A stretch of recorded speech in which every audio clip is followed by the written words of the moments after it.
Board भी नहीं मानता है और जो जोनल रेलवे नहीं मानता, और वो लिख देता है पीसीएम ऑपरेटिंग डिपार्टमेंट लिख देते हैं कि इलेक्ट्रिकल डायरेक्टरेट से निकला हुआ है, हम इसको नहीं मानते। जो आपने ड्यूटी आवर्स का निकाला था लेटर 9 आवर्स का, उसको कोई भी रेलवे जोनल रेलवे का पीसीएम मानने को तैयार नहीं है। तो फिर काय को आप ऐसे लेटर निकालते हो इलेक्ट्रिकल डायरेक्टर, तो आपकी बात को मानते ही नहीं है। तो आपने निकालना बंद कर इम्प्लीमेंट हो चुका है, मानेगा हमारे इम्प्लीमेंट हो चुका है। क्या हमारे ये जो है लेटर इसमें इम्प्लीमेंट हो चुका है, इसमें कोई विड्रॉ किया हो बताइए। सर हमारा कहना ये है, हाथ उठाने वाले इंस्ट्रक्शन आपने दिए गए कॉलिंग आउट के टाइम पर। मैं आपको बताऊँ, ये जो ऐसे लेटर निकलते हैं विदाउट एस्टेब्लिशमेंट से, नहीं वो जो बैक वाला है ये ट्रैफिक से कंसल्ट करके दिया है, जो बैक वाला ट्रैफिक से कंसल्ट हाथ उठाने वाले इंस्ट्रक्शन रेलवे बोर्ड ने दिए है कि हाथ उठाकर और डांस करके आपको सिग्नल फॉलो आउट करना है। लोकल रेलवे की प्रैक्टिस क्यों किए हैं, ये क्यों किए जा रहे हैं, हम इतना जानना चाहते हैं। लोगों में इरिटेशन है, पूरे भारत का लोकल स्टाफ जानना चाहता है हमारे माध्यम से, राजवीर जी के माध्यम से। हम ये कह रहे हैं रोड लर्निंग के लिए आपने हमारे ऑपरेटर को वो आर्किटेक्ट बना दिया है। रोड लर्निंग के लिए वो स्केचेस बनाएगा यार्ड की जा के, पैदल रोड लर्निंग लेने के लिए बोला जा रहा है, उसको स्केच बनवाए जा रहे हैं एक लाइन के और एक सिग्नल के। ये किसने बोला है, क्या आपने बोला है? क्या ये कौन कर रहा है, ये किसके दिमागों के ऊपर जरा हम भी तो जाने। रेलवे जिस तरीके से प्रोसीजर है रोड लर्निंग का यार्ड का, उसको और आसान बनाने के लिए, आसान नहीं अच्छा बनाने के लिए है कि I am not architect, I am the operator, I am not architect. आपको बनवाना है जो स्केच तो आप दीजिए, ठेके पर बहुत सारी चीज दे रहे हो और नक्शे बनवा के हमको दे दीजिए, हम देख लेंगे। हमारा कहना क्या काम किया एनडब्ल्यूआर से? सर आप बोल रहे थे तो मैंने आपको कहा था, जब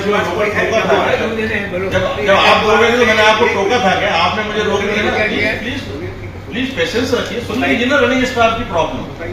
आपने बीपीसीएस को क्यों बंद किया? बीपीसीएस पर नहीं रखेंगे आप उसको, गाड़ी को क्यों नहीं रखेंगे? जब प्लेन जो है वो ऑटो मोड पर प्लेन चल सकता है तो बीपीसीएस से हमारी कितनी एनर्जी की बचती है, उसको आपने क्यों इंस्ट्रक्शंस निकाले कि बीपीसीएस पर नहीं चलाएंगे आप गाड़ी? क्या प्रॉब्लम है हमको? यहाँ से कोई इंस्ट्रक्शन तो फिर क्यों दिए जा रहे हैं जोनल रेलवे में? हम यही तो आपको बताना चाहते हैं, रेलवे बोर्ड को ये सब चीजें नॉलेज में होना चाहिए, इसलिए हम बता रहे हैं। You are holding the main post of the railway board, please intervene. देखिए आपका स्टाफ किस तरीके से परेशान है, इसलिए बताएं कि नहीं बताएं? नहीं ठीक है, नहीं ठीक नहीं है, ये सीरियस नहीं है क्या? बीपीएस को हमने लाखों रुपए में क्यों लगाया हम लोगों के अंदर, और फिर उसको करने के लिए क्यों मना कर रहे हैं? देखिए ये भी है ना, ये भी सच है कि बीपीएस दबाने के बाद रात में हमारे लोगों पर तो सो गए, ये भी वजह। अभी आपने कहा बीसीडी, मतलब सिग्नल पास करने के बाद भी बीसीडी वो उसका पैर दबाता रहा, आप ही ने कहा ना, मैंने नहीं कहा। तो उसी वजह से तो मैं कह रहा हूँ आपने हमारी ऐसी आदत डाल दी है कि अगर हम अपने घर पे बिस्तर पर सोते हैं तो भी अपने घर वालों को लाते मारते रहते हैं सोते समय भी। मैं कह रहा हूँ, यही मैं कह रहा हूँ आपसे, इसी की बात आपने हमारी ऐसी चीजों को लाकर ऐसी आदतें डाल रखी है कि अपने घर में भी अपने जब हम सोते रहते हैं तब भी हम लात ऐसे चलाते रहते हैं। बोल लिया मैं बता रहा हूँ आप ही ने मुझे बताया, मैंने नहीं बताया। 9 आवर्स मीटिंग आपकी कितने जोनल रेलवे में टाइम पर हो रही, कृपया करके बताइए। क्या आपके 14 घंटे लोग काम कर रहे हैं? 9 आवर्स मीटिंग रेगुलरली डिवीजन में एडीआरएम की अध्यक्षता में और हेडक्वार्टर में जोनल रेलवे में पीसीएम की अध्यक्षता में होना चाहिए। कितनी मीटिंग हो रही है कोई बताएगा रेलवे बोर्ड में कि इसके लिए हम कितनी मॉनिटरिंग कर रहे हैं? बताएगा कोई किस रेलवे में कितनी हुई है? उस पर हम काम नहीं करेंगे जो बेसिक पॉइंट है स्टाफ के, और हम दुनिया की एसी लगाने की और टायलेट लगाने की बात कर रहे हैं। बेसिक पॉइंट पर हमको बात करना पड़ेगी। 10 आवर ड्यूटी बढ़ती कितने केस हो रहे हैं? 40% केसेस ऑल ओवर इंडिया पर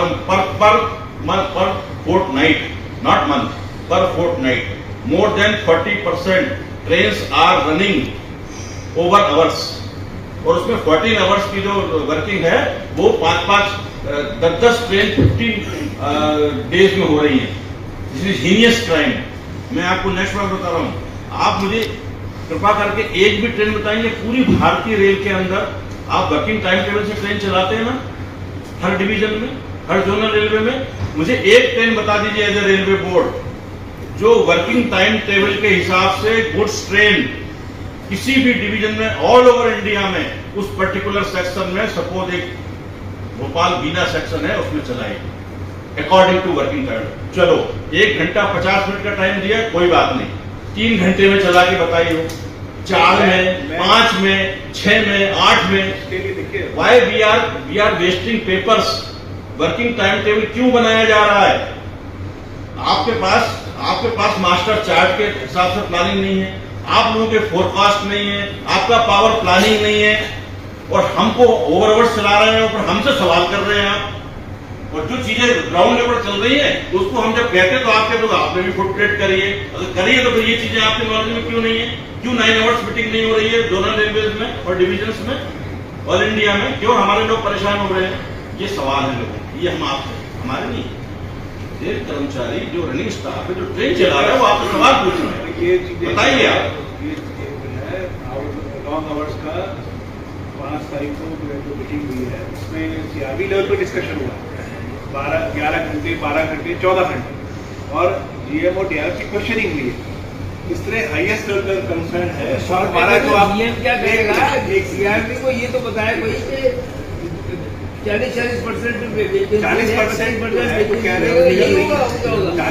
वाला फिगर देखिए कुछ ही रेलवे बचा है, ईस्ट कोस्ट है, साउथ ईस्टर्न और साउथ कम होगा तो गाड़ी चलाओगे तो बहुत सारी रेलवे 5% तक आ चुकी है, बहुत सारी रेलवे। एसईसीआर ने बहुत अच्छा काम किया, जो उनका 30% होता 5% नीचे आ गया, और ईस्ट कोस्ट और साउथ ईस्टर्न और साउथ सेंट्रल 3 रेलवे है जो उनका जो आप बता रहे हैं।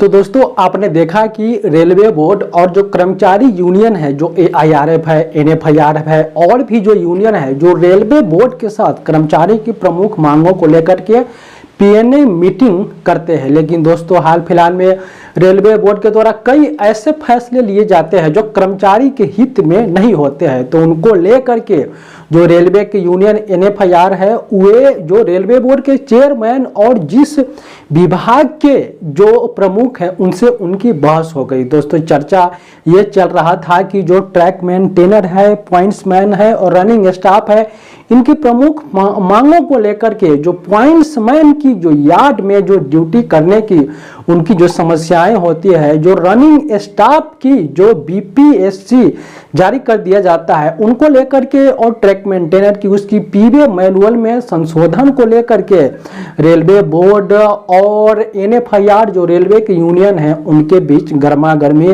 बहसाबहसी हुआ। जैसे कि दोस्तों आपने देखा, ऐसा दोस्तों हमेशा होता रहता है, जब भी कोई कर्मचारियों के विरुद्ध कोई बड़ा फैसला रेलवे बोर्ड लेती है तो यूनियन उन पे प्रश्न करती है और उनसे वह फैसला वापस लेने को लिए कहती है। तो दोस्तों यह बड़ा जो यूनियन और रेलवे बोर्ड के बीच जो बहसा गर्मा गर्मी हुआ आपने देखा है। तो दोस्तों इस प्रकार से और भी जो कर्मचारियों की जो मुद्दा है उनको लेकर के बराबर रेलवे बोर्ड में PNA मीटिंग होते रहता है। NFIR ने रेलवे की ट्रैक मेंटेनर की भी जो उनकी हालत सुधारने के लिए जो PBA मैनुअल है उनमें संशोधन को लेकर के भी रेलवे बोर्ड में कई बार आवाज उठा चुके हैं। पॉइंट्समैन को 4200 ग्रेड पे देने के लिए उनकी वर्तमान में जो हालत है उनकी सुधार करने के लिए और उनकी प्रमोशन के लेकर के भी अनेकों बार रेलवे बोर्ड PNA मीटिंग में NFIR AIRF भी इस मुद्दा को उठा चुके हैं। ट्रैक मेंटेनर के लिए भी मुद्दा को भी NFIR अनेकों बार 4200 ग्रेड पे की मुद्दा को भी रेलवे बोर्ड में उठा चुके हैं। LDC ओपन टू ऑल की भी मुद्दा को भी उठा चुके हैं। खासकर जो रनिंग स्टाफ की जो मुद्दा है उनकी समस्याओं को लेकर के जो NFIR के बड़े नेता था उन्होंने रेलवे बोर्ड के चेयरमैन और विभाग के सुपरिटेंडेंट से बोले हैं कि आप जल्द से जल्द रनिंग स्टाफ की जो गलत निर्णय आपके द्वारा लिया गया है उनको वापस लीजिए और कर्मचारियों के हित में एक बड़ा फैसला लीजिए। दोस्तों ऐसा भी देखा जाता है कि रेलवे बोर्ड के द्वारा बहुत सारे ऐसे फैसले लिए जाते हैं कर्मचारियों के हित में, लेकिन जोनल रेलवे में उसे लागू नहीं किया जाता है। तो इनको लेकर के भी रेलवे यूनियन ने बताया है कि आप जो भी आदेश जोनल रेलवे को देते हैं सभी को यह भी आदेश दीजिए कि उनको तत्काल प्रभाव से अपने जोनल रेलवे में लागू किया जाए। तो दोस्तों इसी प्रकार की PNA मीटिंग में बात बनी और कर्मचारियों को हित को लेकर के एक बड़ी ही पहल अपनाया गया NFIR के द्वारा। खासकर दोस्तों NFIR हमेशा कर्मचारियों की मुद्दा को रेलवे बोर्ड में उठाते रहते हैं और उनके पूरी करवाते ही रहते हैं। तो दोस्तों उम्मीद करते हैं आपको इस प्रकार की वीडियो अच्छा लगा होगा। आप हमारे साथ इसी प्रकार बने रहे। बहुत बहुत धन्यवाद। जय हिंद।